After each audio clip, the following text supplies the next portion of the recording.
시청자 여러분 안녕하십니까? 홍희정입니다. 북한 곡창지대에 40년 만에 가장 많은 비가 내려서 식량난이 심해질 거라는 우려가 나왔는데요. 오늘 남북의창에서 위기 속에서 내부 결속을 다지는 북한의 상황 전해드리겠습니다. 주요 소식 먼저 보시겠습니다.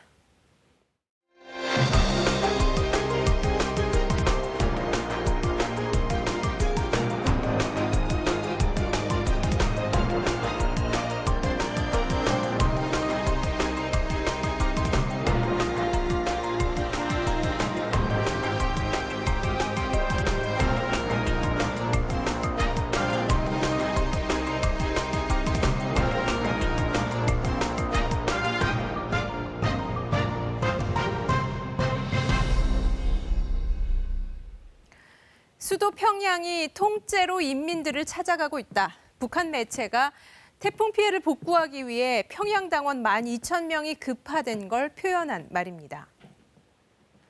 북한 경제에 숨통 역할을 하던 함경남도 주요 광산 지역이 태풍 피해를 입자 김정은 위원장은 당원과 군대를 동원하고 현지 회의까지 소집했습니다.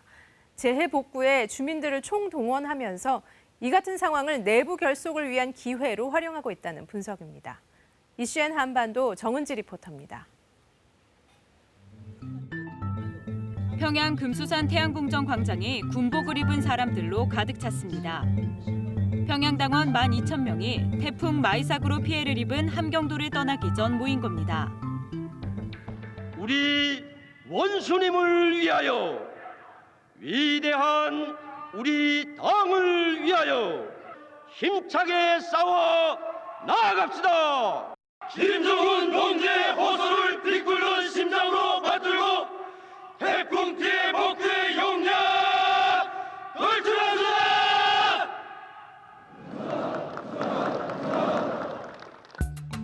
당원들은 평양 시내를 행진한 후 버스와 기차를 타고 수해 현장으로 향했습니다. 꽃다발을 든 시민들은 마스크를 쓴 채 환송 인사를 나왔습니다.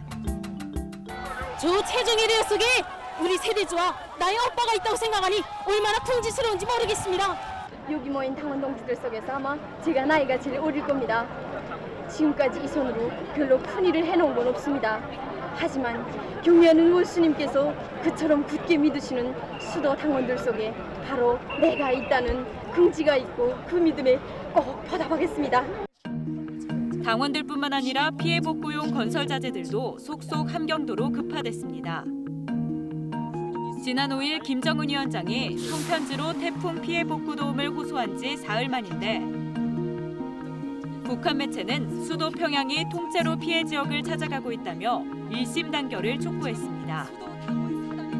올해는 결코 재해와 재난의 해가 아니라 초긴장의 간관 투쟁 속에서 더욱 굳은 단합을 이룩하는 투쟁의 해, 전진의 해, 단결의 해입니다. 서한을 직접 당원들에게 이렇게 써서 한 경우는 그렇게 제 개인적으로는 처음 보는 것 같아요. 약간 데자뷰처럼 느껴지는 게 예전에 3대 혁명소조라고 그래서 김정일 위원장이 김정일이 정권 잡기 시작할 때 그 청년 당원들을 모아서 지방에 이렇게 내보내고 하는 방식은 있었거든요. 약간 그런 느낌도 조금 나고 그렇습니다. 이처럼 평양의 대규모 인력과 자재가 총동원된 건 태풍 마이삭이 입힌 막대한 피해 때문입니다. 북한은 함경도의 광산 지역인 검덕지구에서만 2,000여 세대의 주택과 수십 동의 건물이 침수됐고 곳곳에 다리와 철로가 끊겨 교통이 마비됐다고 밝혔는데요. 김정은 위원장은 북한 정권 수립일인 9월 9일 행사도 생략한 채 당 중앙군사위 확대회의를 소집해 연말까지 모든 피해를 복구하라고 지시했습니다. 평양 김일성 광장을 가득 메운 군중들의 박수 속에 김정은 위원장이 등장합니다. 바로 옆에는 시진핑 주석의 특사 자격으로 참석한 중국 서열 3위 리잔수 전인대 상무위원장이 보입니다. 2년 전 북한 정권 수립을 기념해 열린 대규모 열병식 모습인데 김 위원장은 리잔수 위원장의 손을 높이 잡아들며 북중 관계를 과시했습니다. 조선민주주의인민공화국 창건 70돌 경축 열병식 및 평양시 군중 시위를 성대히 거행하게 됩니다. 열병식에 집단 체조까지 선보이며 구구절을 대대적으로 기념해온 북한. 하지만 작년에 이어 올해도 별다른 행사 없이 재난 복구에만 매달리는 분위기입니다. 김정은 위원장은 노동당 중앙군사위 확대회의를 열고 태풍으로 피해를 입은 함경남도 광산지역 복구 대책을 논의했습니다. 2천여 세대의 살림집과 수십 동의 공공 건물이 파괴되거나 침수됐으며 45개소의 6만 미터의 도로가 류실되고 교통이 완전히 마비되는 비상사태에 직면하게 됐으며 특히 검덕지구 피해 복구에 군부대를 투입해 연말까지 모든 피해를 100% 복구하라고 강조했습니다. 검덕지구는 아연과 납 등이 많이 나는 북한 최대 광산지대로 그 자체가 돈이라는 의미에서 예로부터 금골, 돈산으로 불렸던 곳입니다. 김 위원장은 지난 4월 코로나19로 경제계획 수정을 밝힌 데 이어 이번엔 태풍으로 또다시 변경이 불가피함을 내비쳤습니다. 태풍 피해로 하여 부득이 우리는 국가적으로 추진시키던 연말 투쟁 과업들을 전면적으로 고려하고 투쟁 방향을 변경하지 않을 수 없는 상황에 직면하게 됐다고 말씀하셨습니다. 경제건설 총력 집중이라는 기본 노선 자체를 바꿀 것 같지는 않아요. 그렇지만 이미 이제 경제적인 부분에서 여러 가지 난관이 조성이 됐으니 그 자기들이 목표로 세웠던 것들의 우선순위는 분명히 조정을 해야 될 필요가 있다라고 지금 이야기하는 것 같습니다. 평양의 중앙병원 건설이 중요한 것이 아니라 오히려 인민들의 집들, 이게 10월 10일 되면 북한은 굉장히 추워집니다. 그렇기 때문에 추위에 북한 주민들이 낯들지 않도록 빨리 복구를 해서 집이라도 지어줘서 북한 주민들이 행복한 당 창건일을 맞이할 수 있도록 해라라고 하는 것이 김정은 위원장의 생각이고 지시고 하거든요. 이게 이제 옛날하고 많이 달라졌다라고 봐야 되겠죠.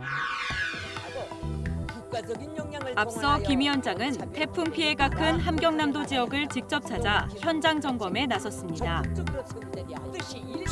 진흙탕 위를 걸으며 복구 사항을 지시하는 모습, 회의 도중 답답한 마음을 달래려는 듯 담배를 피우는 모습 등이 눈길을 끌었습니다. 김 위원장은 태풍 대비 실패 책임을 물어 그 자리에서 함경남도 당위원장을 해임하고 후임자를 즉각 임명했습니다. 우리나라의 전반적인 해안연선 지대들의 안전 대책이 불비하고 해안 방조제들이 제대로 건설되지 못했다고 엄하게 지적하시면서 올해 김정은 위원장이 연회의만 총 15차례, 지난해까지 연간 서너 차례에 그쳤던 것과 비교하면 월등히 많은 수치입니다. 태풍 피해 현장을 직접 찾아 전용 열차에서 회의를 열고 정무국 회의, 예비 회의를 신설하는 등 전례 없는 모습도 계속되고 있습니다. 김정은 위원장이 독단적으로 모든 것을 결정하는 것이 아니라 이런 회의체를 통해 가지고 어떤 사안에 대해서 분석을 하고 그리고 이제 여기에 대해서 결정을 해서 전 주민들이 한 방향으로 나갈 수 있도록 하는 거죠. 이런 가운데 세 차례 태풍 대응에서 눈에 띄게 달라진 북한 매체의 모습도 연일 화제입니다. 비에 젖고 바람에 날리는 취재진의 모습을 가감없이 노출하는가 하면 현재 비 내림량은 거의 100mm 이상이고 바람은 초당 10m의 속도로 불고 있습니다. 무너지고 부서진 태풍 피해 모습 또한 적나라하게 공개하고 있습니다. 옛날에는 그런 것을 지역적으로 정보를 차단시킬 수 있었던 것 같아요. 근데 북한에도 시장이 생기고 사람들이 핸드폰을 사용하고 하면서 속도, 그 정보의 전달 속도라든가 정보의 전달 방식이 많이 달라졌기 때문에 북한이 지금 그것을 모르게 한다고 해서 모르게 할 수 있는 상황이 아닌 거죠. 조금 적극적으로 규모를 밝히고 하는 거는 그걸 또 외부에서 볼 수 있는 매체에 지금 계속 싣고 있는 거잖아요. 그래서 뭐 정작 상황이 아주 나빠졌을 경우에는 외부 지원도 염두에 두고 있지 않을까 뭐 그런 생각도 조금. 이런 가운데 북한이 함경남도 신포조선소에서 잠수함 발사 탄도미사일 SLBM의 시험 발사 준비를 암시하는 활동이 포착됐다는 주장이 또다시 나왔습니다. 미국에선 김정은 위원장이 트럼프 대통령에게 보낸 친서 내용이 일부 공개되기도 했습니다. 트럼프 대통령이 늘 극찬을 쏟아냈던 김정은 위원장의 친서가 일부 공개됐습니다. 미국 워터게이트 특종 기자 밥 우드워드는 자신의 저서에서 김정은 위원장이 친서에서 트럼프 대통령을 각하로 칭하며 친밀감을 드러냈다고 밝혔습니다. 또 북미 정상회담을 역사적 순간이라고 회상하면서 그날의 영광을 다시 체험하길 희망한다고 적었다고 밝혔습니다. 우드워드 기자는 트럼프 대통령이 북핵을 언급하면서 부동산에 빗대 표현했다고 전했습니다. 김 위원장에게 핵무기는 아끼는 집과 같기 때문에 팔지 않을 것이라고 말했다는 겁니다. That being said, I got a very beautiful letter from Kim Jong-un yesterday. It was delivered. It was hand-delivered from, and it was a very positive letter. 친서가 공개된 뒤 트럼프 대통령은 김정은 위원장은 건강하다며 절대 과소평가하지 말라는 짧은 글을 트위터에 올렸습니다. 친서 공개가 북미 관계에 악영향을 끼칠 수 있음을 우려한 것으로 보입니다.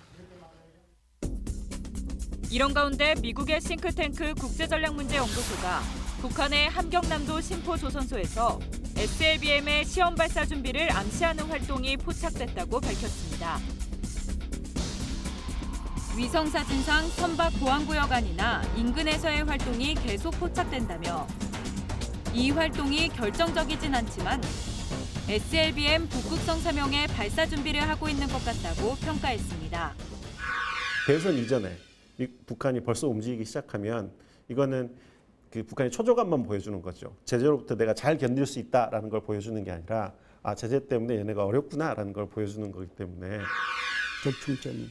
그러니까 쏘지 않되 쏘는 것과 같은 효과를 내면서 트럼프 대통령한테도 별로 부담이 안 되는 그것이 바로 10월 10일 날 퍼레이드를 할 때 전략 무기를 공개하는 거예요.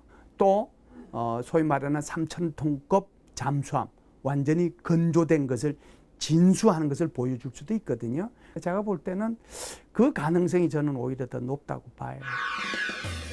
태풍 현장 점검은 물론 횟수와 형식을 파괴한 회의, 그리고 경제 부진 인정까지 각종 재해와 경제 위기 속에 김정은 위원장의 통치 스타일 변화가 두드러지고 있습니다. 위기에 맞서 내부 결속에 집중하고 있는 것으로 보이는데 다음 달 당창건 기념일까지 분위기 일신을 도모할 수 있을지 주목됩니다.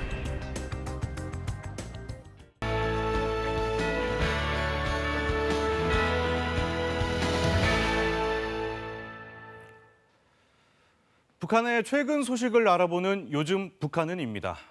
올여름 유난히 긴 장마로 큰 수해를 입은 곳이죠. 바로 황해북도 은파군인데요. 김정은 국무위원장이 자신의 예비 양곡까지 수재민들에게 나누어준 곳인데 지금 상황은 어떨까요? 군부대가 동원돼 밤낮 없이 복구 공사가 진행되고 있다고 합니다. 은파군 수해 복구 현장으로 함께 가보시죠. 통나무를 실은 열차와 건설 자재를 실은 화물차들이 황해북도 은파역에 도착했습니다. 올여름 장마 때 피해가 컸던 은파군 대청리 지역의 주택 복구에 필요한 자재들입니다. 선동대원들의 노랫소리가 울려 퍼지는 가운데 동원된 군인들이 복구 작업에 구슬땀을 흘리고 있습니다. 살림집 건설을 하면서 고향집 생각이 더욱 납니다. 새 집을 받아안고 기뻐서 어쩔 줄을 몰라 할 대청리 국민들의 모습을 생각하니 저희 부모님들의 모습처럼 안겨와 멋을 하나 박아도 더욱 마음을 쓰게 됩니다. 수해가 발생한 직후 김정은 위원장이 직접 방문해 주민들이 원하는 대로 집을 지으라고 지시했다는데요. 조선중앙TV도 복구 진행 상황을 수시로 전하고 있습니다. 좀 전까지만 해도 이 벽지 쌓기를 하던 것 같던데 벌써 충막 공사에 들어갔구만요. 예, 그렇습니다. 중요한 최고사령운동제 주투명령을 받아안고 은파군 대처 땅에 도착한 우린 추날도 정말 그야말로 낮과밤이 따라오는 긴장한 전투를 벌였습니다. 방송은 늦은 밤까지 시멘트를 붓고 골조 작업을 하는 등 복구 작업을 먼저 끝내기 위해 부대별 경쟁이 치열하다고 전합니다. 22시 40분 현재 드디어 조선인민군 강철령 소속부대 군인건설자들이 마지막 거동의 충막 공사를 전부 끝내는 자랑찬 성과를 이룩했습니다. 북한은 오는 10월 10일 당창건 기념일까지 수해 복구를 끝내겠다는 목표를 세우고 있습니다. 북한은 산에다 나무를 심는 이른바 산림 복구 전투에 많은 노력을 기울이고 있습니다. 올해는 특히 경제적 가치가 크고 건강에 좋은 열매나무를 많이 심어야 한다고 장려하고 있는데요. 아로니아와 비타민 나무를 많이 심고 그 효과를 선전하고 있습니다. 그 내용 함께 보시죠. 평양 원산간 고속도로에 위치한 신평 휴게소. 휴게소 한 찻집에선 각종 음료와 차를 판매하고 있습니다. 요즘 단연 인기가 좋은 차는 북한에서 단나무라고 부르는 아로니아라고 합니다. 단나무 열매 차에 대한 수요가 높고 또 그에 따르는 차의 맛과 향기에 대한 평가 역시 대단히 높습니다. 조선중앙통신은 올해 북한에서 아로니아 재배지가 크게 늘어났다고 전했습니다. 아로니아는 1985년 독일 묘목공장 지배인의 선물로 북한에 처음 들어왔는데요. 최근 열매의 효능이 알려지면서 공장에서 가공식품으로 생산하기도 하고 가정에선 차나 즙으로 만들어 먹고 있습니다. 단나무 키우기 전에는 병원에 자주 가던데 이거 먹은 다음부터는 병원에도 가지 않고 이제는 약이라는 걸 이 단나무를 해봅니다. 선전화 전화기 소리만 나도 팍딱 놀라던 게 없어졌습니다. 북한은 아로니아 나무와 함께 비타민 나무라고 부르는 산자나무도 많이 심고 있습니다. 비타민이 사과나 당근보다 많이 함유돼 각종 질병 치료에 효과가 좋다며 김일성 주석이 비타민 나무라고 이름을 붙였다고 합니다. 양강도와 같은 고산지대에서 많이 키우고 있습니다. 이 어린 나무가 올해 가지 잘기 해서 심은 나무인데 벌써 10cm나 자랐습니다. 이런 나무를 올해만도 우리는 수십만 구나 생산하였습니다. 북한은 산림 복구 전투 2단계 기간 동안 경제적 가치가 큰 나무 위주로 심어야 한다고 강조하고 있는데요. 올해는 아로니아와 단나무 등 50종을 대표 수종으로 지정하기도 했습니다. 지금까지 요즘 북한은이었습니다.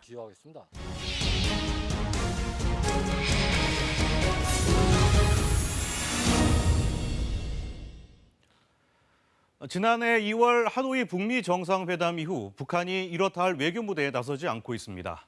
북한 외무상은 지난해에 이어 올해도 ARF, 아세안 지역 안보 포럼에 모습을 드러내지 않고 주최국인 주 베트남 대사를 대신 내보냈습니다.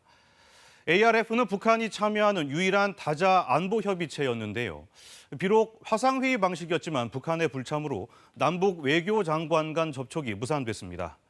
북한이 외교적 고립을 자초하는 건 아닌지 클로저 북한에서 분석해 보겠습니다. 지난 2018년 8월 북한 이용호 외무상이 싱가포르의 한 호텔에 도착했다. 아세안 지역 안보 포럼 ARF 참석을 위해서다. 부장이 한 말씀 부탁드립니다. 이번에 BF 관련해서 어떤 입장을 내셨었어요? 1차 북미 정상회담이 얼마 지나지 않은 시점. 북한 외무상의 행보에 이목이 집중될 수밖에 없었다. 그중에서도 가장 큰 관심은 북미 외교 수장들의 만남. 오늘 폼페이오는 안 만나시나요? 접촉 계획은 없으신가요? 마침내 폼페이오 미 국무장관과 이용호 북한 외무상이 회의장의 모습을 드러냈다. 이날 폼페이오 국무장관은 이용호 외무상에게 먼저 다가가 인사를 건넸고 두 사람이 웃으며 대화를 나누는 장면은 2018 ARF에서 가장 주목받은 장면으로 기록됐다. 그러나 하노이 북미 회담 결렬 이후 개최된 2019 ARF에서는 분위기가 달라졌다. 북한은 외무상이 아닌 태국 주재 대사를 참석시켰고 북한에 대한 국제사회의 관심도 현저히 떨어진 것이다. 올해도 지난해와 마찬가지로 베트남 주재 대사의 참석을 통보한 북한. 이는 코로나19와 수해를 겪으며 민심 추스르기 중인 북한의 내부 상황과 답보 상태에 빠져 있는 북미 비핵화 협상이 고스란히 반영된 결과라는 분석이다. 지금 재해 재난 구호라든가 또 북한 스스로는 부인을 하고 있지만 지금 코로나 감염 확산 차단들 그리고 경제 제재로 여파로 인해서 여러 가지 경제 사업들이 부진을 겪고 있는 삼중고에 빠져 있다라고 볼 수가 있어요. 그러니까 국내적인 현재 그 관리 소요가 너무 크기 때문에 외교에 집중할 수 없는 여건이 되는 것이죠. 두 번째는 조금 다른 측면에서 매년 그 북한도 ARF에 공을 들였던 이유가 이것이 한반도 문제에 대해서 어떤 새로운 이 결의라든가 아니면 의장 성명 같은 게 나올 가능성이 있을 때 자신들한테 불리한 어떤 합의 내용이 나오지 않도록 외교적인 노력을 기울이는 것도 있는데 금년 같은 경우에는 적어도 기존에 있던 원칙에서 기존에 있던 어떤 분위기에서 크게 바뀐 게 없기 때문에 베트남 주재 북한 대사가 참가하는 걸로 충분하다고 판단했을 수가 있겠죠. 북한은 6.25 전쟁 직후 중국과 소련 중심의 군사 경제적 외교에 주력했다. 1950년대 중반부터는 공산국가에 국한한 외교에서 한 발 더 나아가 미소 어느 진영에도 속하지 않는 비동맹 국가와도 교류를 시작했다. 비동맹 21개국과 수교하며 외교 영역과 영향력을 확대해가던 북한. 그러나 1990년대 냉전 종식과 함께 비동맹 국가들은 북익 우선 외교로의 전환을 꾀했다. 지금도 비동맹이라는 건 있지만은요. 가장 큰 이 존재의의라는 것이 냉전 시대에 동서 어느 진영에도 속하지 않고 우리의 길을 걷겠다라는 거였거든요. 근데 90년대에 탈냉전이 되어버렸잖아요. 그러니까 동서 진영이라는 게 의미가 없어진 상황에서 비동맹 국가들도 활동의 동력을 잃게 됐고요. 1994년 아시아 태평양 지역 국가들도 탈냉전 시대에 걸맞은 다자 정치 안보 협의체 ARF를 출범시킨다. 가입국은 동남아시아 국가연합과 중국, 일본, 한국 등 주변 대화 상대국들. 그런데 당시 가입국으로 거론조차 되지 않던 북한이 적극적인 가입 요청에 나섰다. 사회주의 국가들이 잇따라 붕괴되며 체제 불안과 함께 경제 위기까지 닥친 시기. 다자 외교를 통한 국제 무대로의 새로운 활로를 모색한 북한의 상황이 담긴 대목이다. 북한은 80년대 중후반을 기점으로 해서 급격하게 국력이 쇠퇴했고요. 80년대 말에는 동유럽의 무역 상대국들이 붕괴하기 시작을 했습니다. 90년에 구소련이 붕괴했고요. 92년에 한중 수교가 일어났습니다. 특히 90년대 들어서 동남아 국가들의 국력이 급격하게 신장됨으로써 북한 입장에서는 다시 동남아 국가들을 대상으로 한 외교 전략을 수립해야 될 필요성을 절감했고요.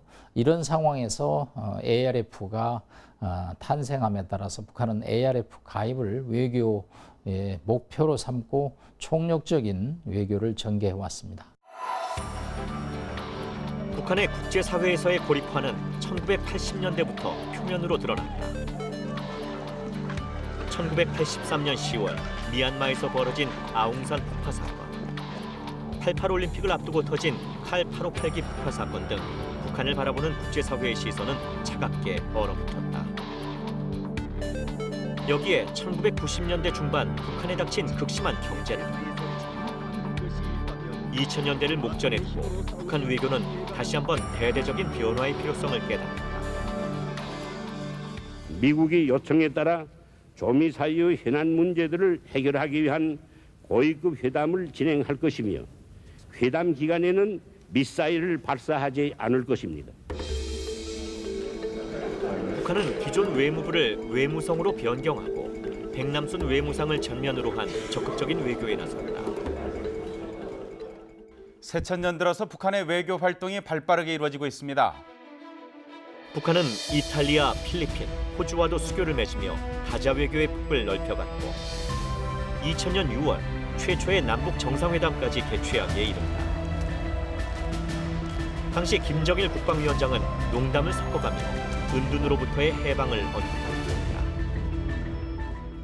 있다. 나보고 운동 생활을 하는데 그래서 김 대통령이 오셔서 이제 운동에서 해방됐다. 그리고 2000년 7월 요청 6년 만에 북한의 ARF 가입이 성사됐다. What has been started by the two leaders will be translated into reality, into action and reunification. 북한의 ARF 가입으로 남북한 외무장관들이 사상 처음으로 마주 앉는 자리도 성사됐다. 반갑습니다. 네. 역사적인 공동선언이 발표된 다음에 서로의 교류와 협조도 아마 그 전에 비해서 눈에 띄게 더 잘 되는 것 같습니다. 국제사회는 북한의 ARF 가입이 한반도에 고착된 적대적 냉전 구조를 근본적으로 바꾸는 전환점이 될 것이라 기대했다. 그러나 현실은 기대와 달랐다. 부시 정부 출범 이후 미국은 북한을 악의 축으로 규정했고 한반도엔 2차 북핵 위기가 닥쳤다. 북한 역시 미국의 약속 불이행을 이유로 삼으며 핵실험을 강행했다. 2006년 10월 9일 지하 핵시험을 안전하게 성공적으로 진행하였다. 그러나 북한의 이러한 외교 행보에 곳곳에서 제동이 걸렸다. 미국은 북한과의 대화를 거부했고 They have to be willing to change their behavior and agree to denuclearize North Korea, which will mean that the entire Korean peninsula is denuclearized. ARF 회원국들도 시기마다 의장 성명을 통해 북한을 규탄했다. 베트남 하노이에서 열린 제17차 아세안 지역 안보 포럼 ARF 외교장관 회의에서 이 천안함 침몰에 대한 깊은 우려를 표명하는 의장 성명이 채택됐습니다. 천안함 사건이 있던 해 북한의 고립은 ARF에서 더 뚜렷하게 드러났다. 북한의 박의춘 외무상이 다자 외교 무대에서 홀로 식사한 사실이 알려졌다. 전체 회의에서 박 외무상은 아예 통역 헤드셋도 끼지 않았다. 태국 대표가 모든 사람들이 북한을 적으로 생각하는 것은 아니다라며 위로했다는 후문마저 전했다. 2016년 ARF 의장 성명에서는 북한의 유엔 안보리 결의 위반 등 한반도 상황 전개에 대해 우려를 표명했다. 북한의 4차 핵실험과 탄도미사일 발사 등 북한의 구체적인 도발 행위를 명시했고 우려라는 표현을 처음으로 담아 북한에 분명한 경고의 메시지를 보내기도 했다. 결국은 2006년에 이제 1차 핵실험을 이후해서 총 6번의 핵실험과 장거리 미사일 발사 등을 통해서 동북아는 물론 국제사회의 위험 및 불안 요인으로 작용함에 따라 관련 국가로부터 지원을 받거나 지지를 받는 일을 할 수가 없게 되었죠. 그래서 지난 20년 동안 뭐 열심히 ARF에 나왔지만 늘 북한은 자신들의 행동에 대한 변명이나 또 입장, 또 미국에 대한 뭐 비난 등 외교적으로는 소모적인 입장을 견지함으로써 자신들의 노력에도 불구하고 성과를 거두지는 못하였다는 것이 외부의 평가입니다. 이처럼 부침이 있긴 했지만 ARF는 남북 간의 직접 외교 통로로 명맥을 이어왔다. 남북 외교장관의 공식 양자 회동은 2000년 북한 가입 이후 2004년, 2005년, 2007년에 꾸준히 있었고 비공식 양자 회동도 수시로 이루어졌다. 최근 뜸해진 ARF에서의 남북 간의 소통이 아쉬운 이유다. 외교적으로도 야심차게 추진했던 외교 다변화가 북핵 문제가 해결되지 않은 문제에서 다시 지금 부진한 상태에 빠지게 됐단 말이에요. 그런 차원에서 이제 다시 어떻게 보면 ARF뿐만 아니라 그러니까 동아시아 국가들 더 나아가서는 유럽 국가들과의 이 협력 관계도 역시 다시 한번 강화를 하려고 할 텐데 그 중요한 열쇠를 주고 있는 것이 이제 한반도 비핵화 문제죠. 코로나19 사태로 인해 아시아 태평양 지역 국가들의 협력이 어느 때보다 절실한 2020년. 우리 외교부는 이번 ARF에서 북한의 대화 복귀를 촉구하겠다고 밝혔다. 북한이 유일하게 참여하는 다자 협의체에서 다시 대화와 소통이 이어지길 기대해봅니다.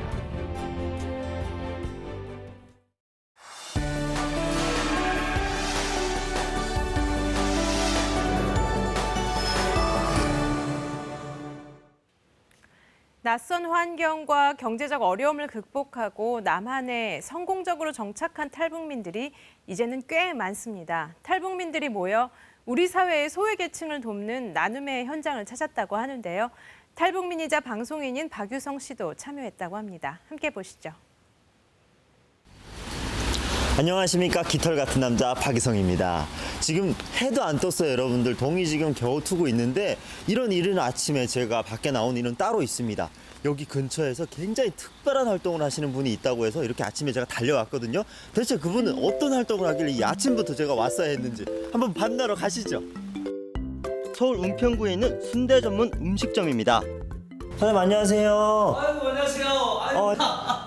유성 씨 반가워요. 아유. 저를 아세요? 예, 알아요. 제가 팬이에요. 저를 안다고요? 예, 저 이 동네에서 뭐 깃털처럼 활 날아오셨다고 하더라고요. 그래서 그렇죠. 저도 이 동네에서 나도 날라오긴 날라왔어요. 근데, 북한에서 오셨구나. 예, 좀 깃털처럼 날라온 건 아니고요. 좀 무겁게 왔어요. 그래요?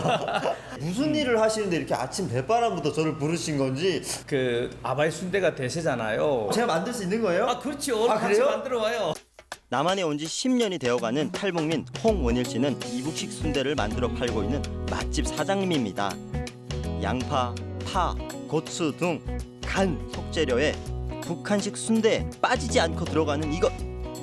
바로 불린 찹쌀을 섞어 넣어줍니다. 이게 정말 북한 순대의 어떤 엑기스라고 할 수 있는 거잖아요. 피 들어가는 거. 여기 남한 순대에 비하면 피가 많이 들어가는 셈이죠. 남한에서는 순대를 만드는 방법도 조금 달랐다고 하는데요. 미국에서는 가족들이 이렇게 모여 앉아가지고요. 일일이 다 넣어야 되잖아요. 넣고 손을 엮고 뭐 하잖아요. 저희는 이제 이 한국에 이제 설비들이 발전되고 기술이 발전돼가지고 설비들이 다 나와 있어요. 저도 속을 한번 넣어봤는데 역시 쉽지가 않네요. 오, 떨어지셨어요. 생각보다 너무 어려운데 이거? 아무나 하는 게 아니에요 이거. 정성껏 만든 순대를 익히는 동안 가게를 한번 쭉 둘러봤는데요. 북한에서나 볼 수 있었던 수제 제품부터 과자, 화장품 등 많은 것이 진열돼 있습니다. 홍화사탕! 와, 진짜 어렸을 때 많이 먹던 건데. 예전에는 꼬부랑국수라고 했는데 이제 즉석국수라고 하네. 많이 바뀌었네요. 제일 많이 알려진 개성고려 인삼술. 인삼술. 그 중에서 저의 눈에 확 띄는 물건이 있었습니다. 저희 아버지가 이제 이북에 올라가서 평안도에 있는 저희 엄마를 만났어요. 그래서 제가 태어난 거죠. 이산가족 상봉을 중국에서 한 거예요. 아버지가 이제 남한에 계시는 저 어머니라든가 동생들 보고 싶다 그래가지고 무사히 만나고 이어졌는데 우리 장손이 왔구나. 그러면서 통일됐냐 그러더라고. 제가 참 그래도 100세 된 할머니하고 1년 가까이 살아서 너무 행복했습니다. 53년간 가족을 그리워하던 아버지는 처음이자 마지막 만남 뒤 세상을 떠났다고 합니다.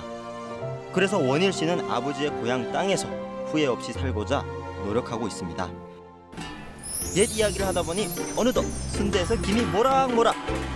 드디어 완성이 됐습니다.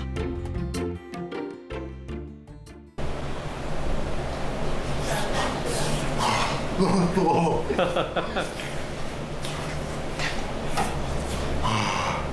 고향에서 추석날에 순대 먹기 조금 맛이에요. 이렇게 이북에서 이렇게 먹잖아요. 이렇게 먹고 요 꼬리 먹는 게 요거 이제 그 잘한 사람한테만 엄마가 주거든요. 식구들 중에서도. 완전 순대 맛집이야. 원일 씨가 정성껏 만든 순대를 포장해서 어디론가 향합니다. 독거노인분들이 계시면 그 리우로 불면하고 이제 여건만 되면 달래가곤 하거든요. 계속 공짜로 줘요. 1kg, 2kg. 매달 한 번씩 원일 씨와 함께 탈북민들이 모여 독거노인과 한부모 가정 등을 방문하고 있습니다.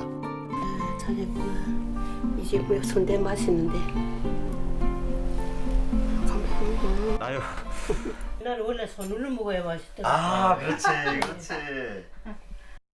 두 개 손으로 더 맛있네. 할머니, 제가 만들어서 그래요.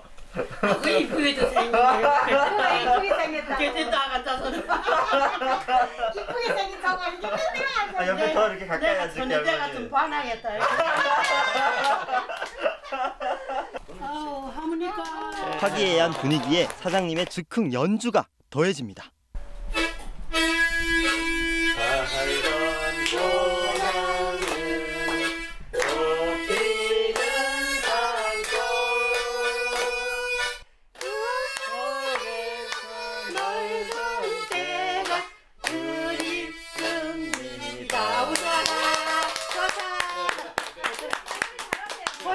나온 것 같다. 아, 우리 할머니 너무 좋아하시네.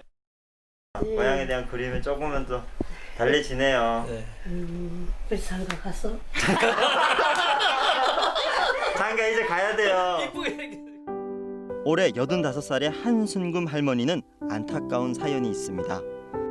자식을 두고 왔으니까 정말이야 죽기 싶은데 그 새끼들을 못 죽였단 말이야. 자식 때문에. 자식 보셔야죠. 지금 어머니 150살 세대예요. 120세 세대인데. 네, 그러니까 나는 오래 사세요. 내 생각이 지금 100살 거진 살 것 같아. 아니죠. 할머니의 말벗이 되어주는 동안 저도 힘을 받았습니다. 거세진 빗줄기에도 나눔의 손길은 멈추질 않았습니다. 거동이 불편하신 독거노인분의 머리 손질과 함께 발톱 정리까지 집안 청소도 해드렸습니다. 너무 뿌듯한 것 같아요. 네. 오늘 저는 이만 퇴근해 보겠습니다. 아니, 또 끝난 거 아니에요. 이게 쌀 보이시죠? 네. 대한학교에서 쌀이 떨어졌다고 그래서 퇴근의 길은 멀고도 멀었습니다. 출발하시죠.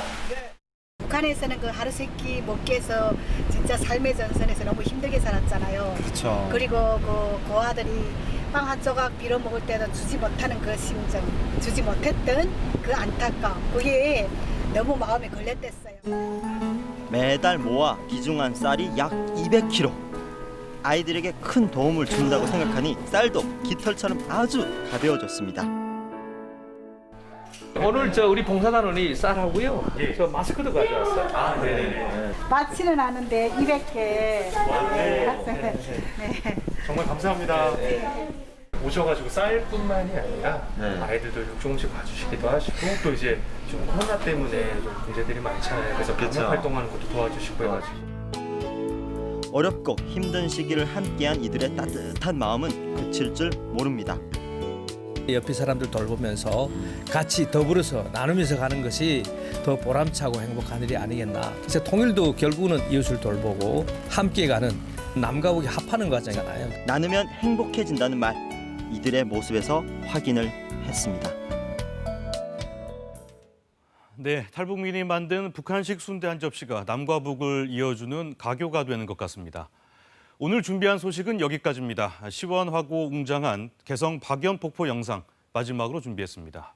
시청해 주셔서 고맙습니다.